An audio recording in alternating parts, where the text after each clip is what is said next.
Olá pessoal, espero que todos estejam bem, seguros, protegidos.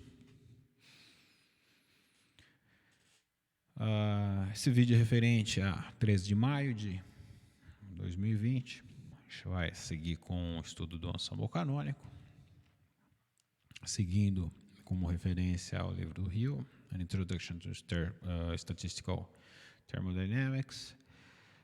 Esse é um material adicional, complementar, são apenas comentários a respeito do PDF que está sendo distribuído.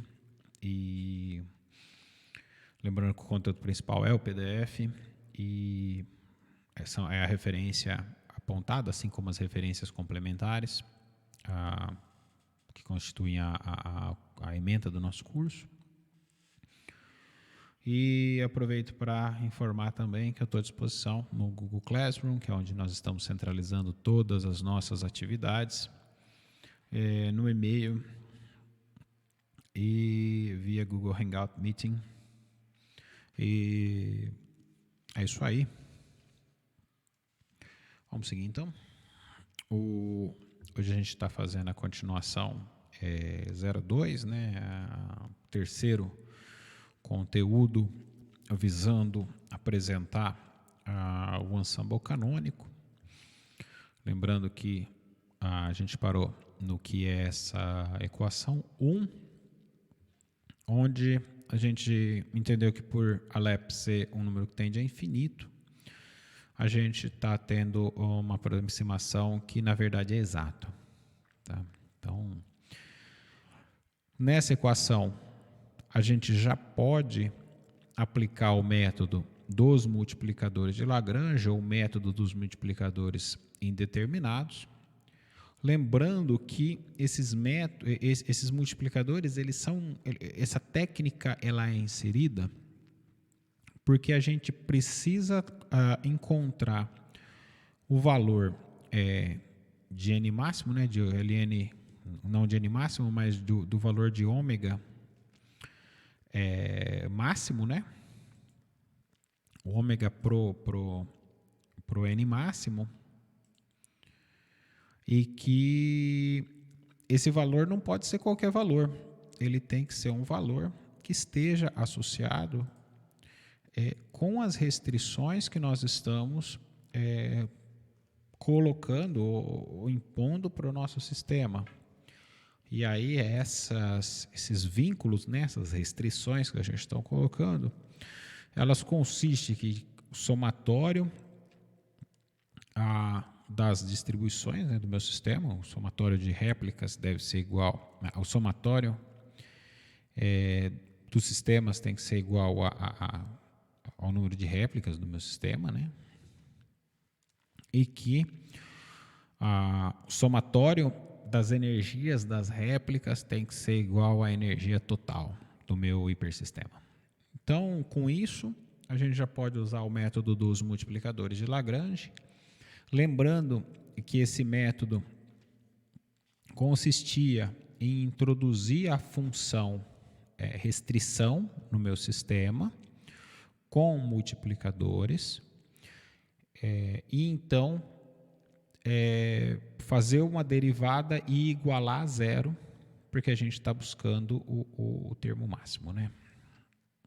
Então aqui o que a gente fez, diferente do conteúdo de multiplicadores de Lagrange, onde a gente fez um exemplo, lá o que a gente tinha era que a gente colocava um multiplicador de Lagrange, porque a gente tinha um vínculo único no sistema, aquele cálculozinho que a gente fez para x² mais y², né? Que era a função que a gente estava querendo maximizar em relação à restrição, que era uma equação, uma reta, né? Não lembro bem qual que era a equação que a gente tinha naquele momento, mas eu espero que vocês possam voltar lá naquele conteúdo e olhar sem problemas. Lá a gente colocou só um alfa, né? Só um multiplicador, porque a gente tinha só uma imposição no sistema. Todavia, a gente tem nesse sistema aqui duas imposições, né? Uma imposição que é o somatório de GNI, né, que é a somatória aqui do número de réplicas do meu sistema, e a restrição de energia total do meu sistema, que foi adicionado aqui também. Como sempre, cada vez que a gente olha a gente acha um errinho. Aqui eu chamei tudo de I e somei em J. Então, provavelmente eu devo ter isso lá para frente. Eu vou tentar ir corrigindo ao longo da apresentação aqui para a gente não ter que trocar tudo. Eu vou substituir só o I aqui.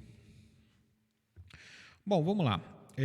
Aqui também vale a pena ressaltar, eu espero que esteja tendo uma equivalência de cores, apesar do meu programa aqui está mostrando o contrário, mas paciência.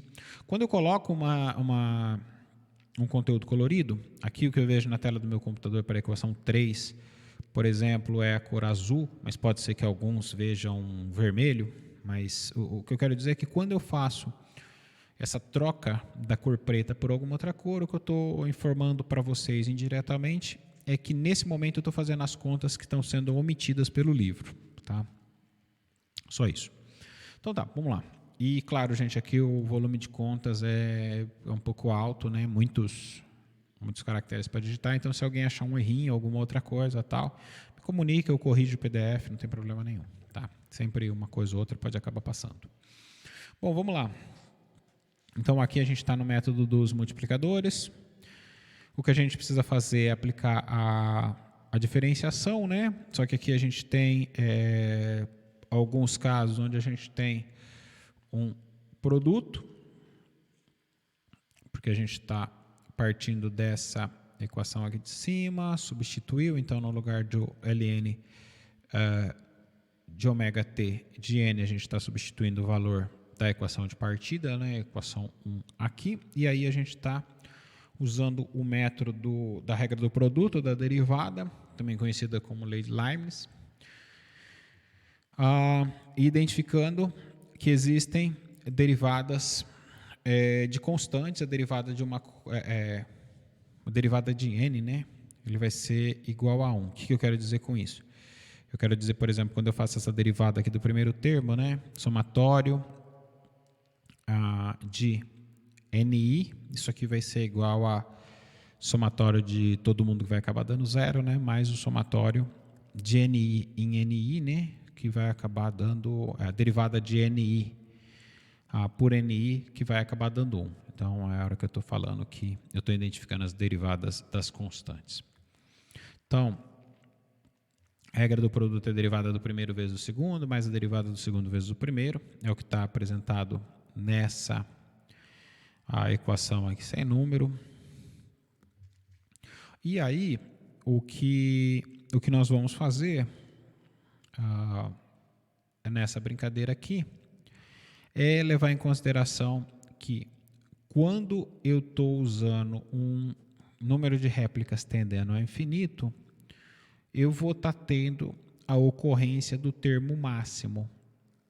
Então, eu vou substituir nos locais de NI, quando ele for uma simples constante, como vai ser aqui nesse caso, né, essa derivada aqui vai acabar dando 1 vezes a ln de NI, aqui onde eu estou mostrando com o mouse, espero que vocês consigam ver. Esse ln de NI, ele é o NI do termo máximo, né? Porque todos os outros se tornam desprezáveis. Então, é da onde aparece esse NJ asterisco aqui, tá? Aqui os índices ainda estão ok, na equação 4. Então, aí a gente nota, né, que esse termo, o somatório de todos os estados, ele vai acabar sendo o próprio estado mais provável, porque todos os outros estados são desprezáveis. E se a gente fizer isso nessa equação que a gente trabalhou aqui, a equação 4, a gente vai... Gente, é álgebra, é continha só, com toda ela feita aqui, tá? Então, eu não vou gastar muito tempo aqui, não. Entendo que vocês já estão maduros o suficiente para dominar essas continhas. Ainda mais porque elas estão feitas, né? Só identificar o que foi feito, o que foi cancelado aqui. Então, isso vai resultar na equação 5, né? Ln do somatório de NI menos Ln do termo máximo menos alfa menos energia do estado. Aqui eu fiz aquela mistureba de I e J. Então, eu vou levar todo mundo para I. Eu vou trocar só o J ali.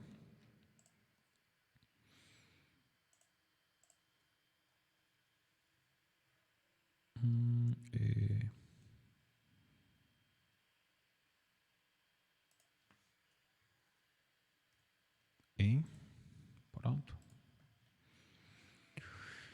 E aí o que eu vou fazer é reescrever, né, essa equação. Então o que eu estou fazendo é pegando os termos e trocando de posição aqui, né? O que eu estou pegando é passando esse segundo termo menos Ln de NJ asterisco. Eu estou passando para o outro lado da igualdade. E estou ficando com Ln do somatório em I de Ni menos alfa menos beta EI. Bom, eu apliquei o Ln porque eu queria ter algumas facilidades, vamos dizer assim, né, na hora de encontrar esse meu termo máximo com derivada, poder usar a aproximação de Stirling, essas coisas. Agora eu já posso remover esse exponencial porque eu não consigo entender muito bem o Ln de NJ asterisco. Eu queria saber quem que é NJ asterisco, não o seu logaritmo. Então eu aplico um exponencial aí. Ao aplicar o exponencial, eu vou ficar com NJ asterisco igual a somatório em Ni, exponencial de menos alfa, exponencial de menos beta EI. Esse somatório aqui, somatório de I em Ni, esse era o nosso próprio vínculo, né? Que é o que está apresentado na equação 8. Então, aí está identificado por que apareceu esse Alep aí. E o que eu gostaria de fazer agora é substituir esse vínculo a fim de encontrar o valor de alfa. Porque percebe que se eu encontrar o valor de alfa e conseguir estabelecer uma relação entre alfa e beta, eu consigo resolver o meu problema de probabilidade e o meu problema de NJ asterisco. Então, estou usando esse vínculo apresentado na equação 8, ou seja, substituindo o valor de NJ asterisco nessa equação. Meu NJ asterisco, como ele é o estado mais provável, o estado que domina, todos os outros estados são desprezáveis, então ele é o próprio Alep. Está aqui ele. Não, está aqui ele. NJ, tá aqui ele. Então está aqui, ó. Estou pegando essa parte aqui, ó. Então, somatório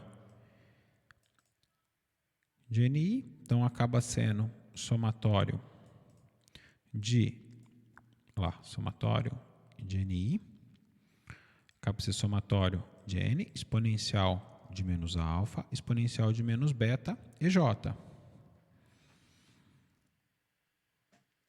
Isso aqui vai ser o próprio Alep, que é o que a gente está encontrando aqui. Com isso, claro, gente, ó, esse aqui é o estado mais provável. Então, ele é o próprio número de réplicas do meu sistema. Então, estou substituindo ele, NJ asterisco, pelo Alep. E aqui, eu vou acabar, então, ficando. Veja na equação 9 que o exponencial de menos alfa, ele não depende de J. Então, eu posso extrair ele aqui do somatório. É uma constante aqui, né? Posso extrair ele do somatório. E o meu Alep eu posso passar ele dividindo, obtendo uma igualdade igual a 1, ficando só com o somatório de J exponencial de menos beta EJ. E assim, eu posso pegar e então passar o EJ aqui, né? Melhor passar o epsilon, o exponencial a menos alfa, melhor passar ele dividindo. Na hora que ele passa dividindo, para trazer ele para o numerador, eu troco aqui o sinal do exponencial, né? E aí eu acabo tendo que exponencial de alfa é igual ao somatório em J de exponencial de menos beta EJ. Resultando aqui nas continhas, né? A equação 11 ela é basicamente a equação 12 que é apresentada pelo livro. Uma das partes legais agora para compartilhar com vocês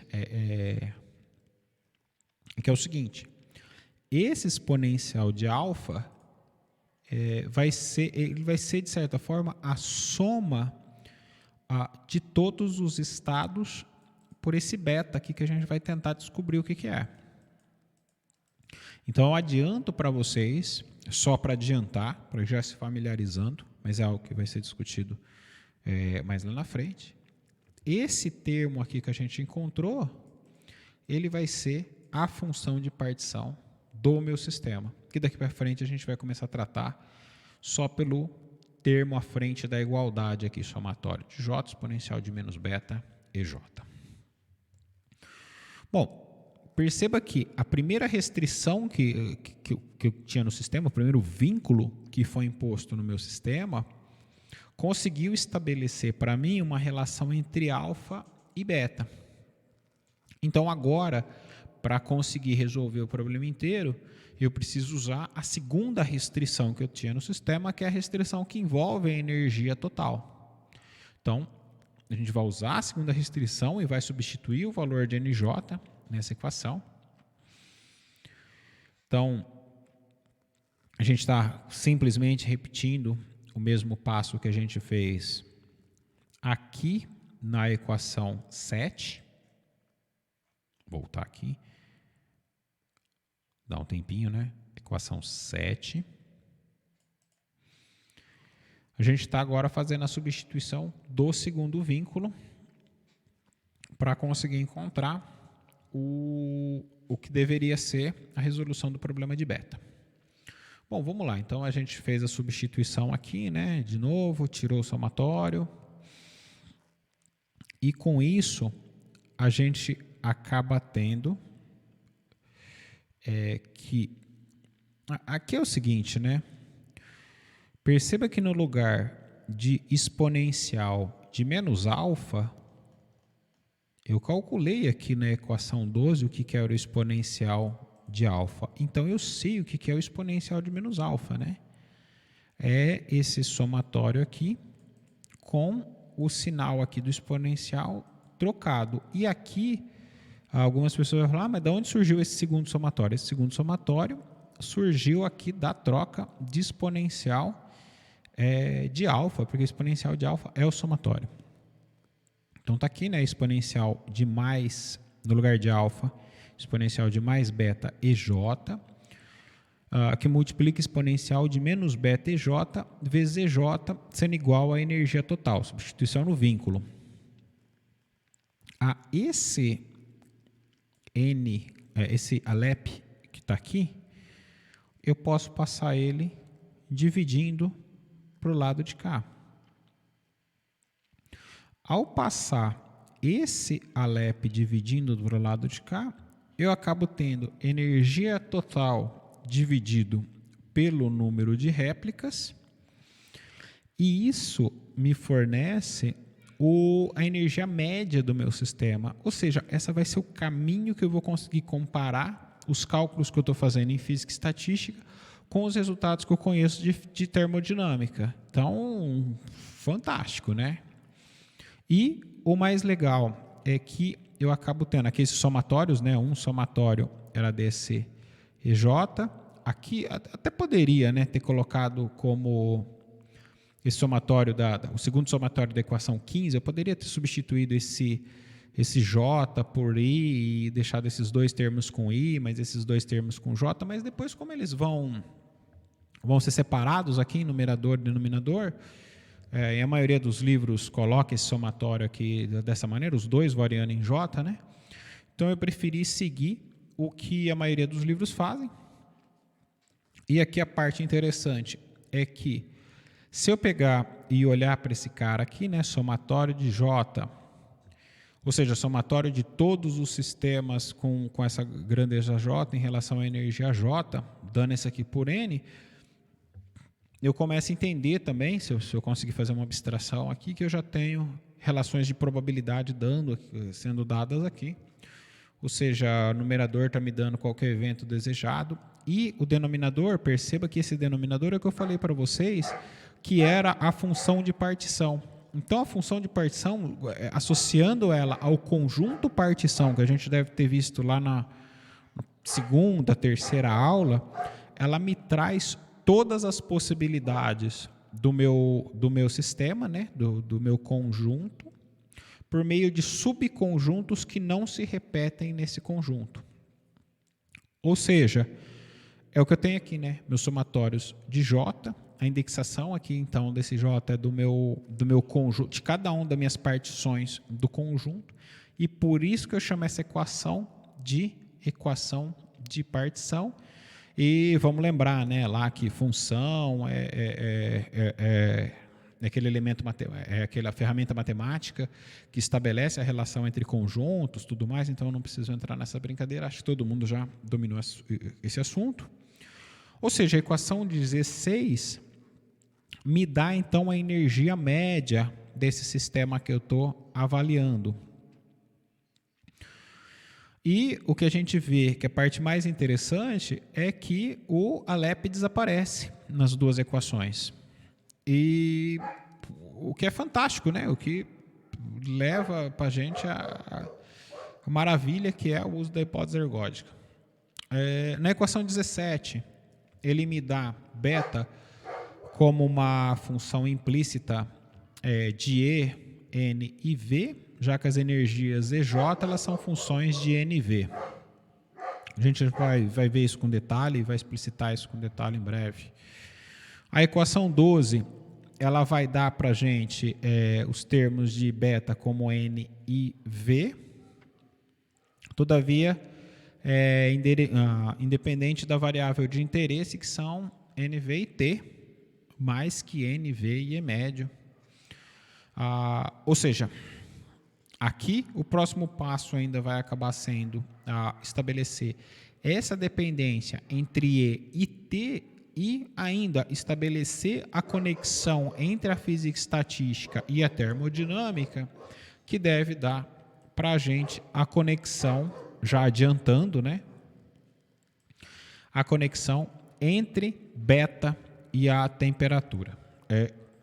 Eu sei que todo mundo sabe quando vale beta. Vocês já viram isso lá no curso de termodinâmica, introdução à termodinâmica, pelo Kahlen, pelo Tipler e tudo mais, mas eu vou manter o suspense, mas é aquilo lá mesmo que vocês já sabem. E que no próximo conteúdo já vai estar disponibilizado. Dessa forma, a gente pode eliminar, né, o exponencial de menos alfa, o exponencial de alfa da equação 7, aqui, pelo que a gente obteve na equação 12, ou seja, o alfa já expresso como beta, em maneira em se dar essa probabilidade do estado J, probabilidade do estado J é o PJ, como uma função de beta, N e V. E aqui a gente já começa, de maneira intuitiva, ver que se a gente está trabalhando com o ensemble canônico, né, T, V e N, ou TNV, que esse beta aqui deve ter uma relação com a temperatura. Então, o PJ vai ser a NJ máximo pelo número de réplicas do meu sistema. Esse NJ máximo é simplesmente um estado, que é o estado mais provável. Então, ele vai estar definido como exponencial de menos beta EJ de NV. Lembrando que, pela definição de um estado termodinâmico, uma função de estado termodinâmico, dado duas variáveis, a gente assume que a terceira já está definida. E aqui embaixo que a gente tem a soma de todos os estados, que é a função de partição e que, como está nesse J aqui, ela acaba sendo formada pelos conjuntos partições das energias energias ou estados J que o meu sistema pode assumir. O último spoiler para o próximo conteúdo está aqui nessa última frase, que é o fato de que beta torna-se um número positivo. E assim a gente vai deduzir a equação da probabilidade, a noção de um dado estado quântico no ensemble canônico decrescer exponencialmente com a energia do estado quântico. Aqui vamos lembrar, né, que o livro está tratando quântico pelo estado ser discreto, né? Para a gente significa que a gente está trabalhando com somatórios. Mas o que quer dizer é que as nossas distribuições, a partir do momento que a gente conseguir definir isso aqui, elas vão ser distribuições de estado que vamos imaginar se beta é uma constante aqui, né? Pensar só nesse cara aqui. E se esse somatório no denominador, essa função de partição, isso aqui é um número, porque a soma de todos os estados é um número. Então, significa que a gente pode tratar, né, isso aqui como uma constante, né? Então, minha probabilidade vai ser dada por exponencial de uma constante vezes exponencial de menos beta EJ. Se a gente fizer um gráfico da probabilidade por energia, o que a gente deve ter é uma exponencial decrescente e que a gente já pode começar a pensar que os sistemas tendem a tentar ocupar os estados de mais baixa energia e menos os estados de mais alta energia. Assunto para o próximo conteúdo. Eu encerro por aqui. Um abraço a todos, espero vê-los em breve, que todos estejam bem e seguros. Até a próxima.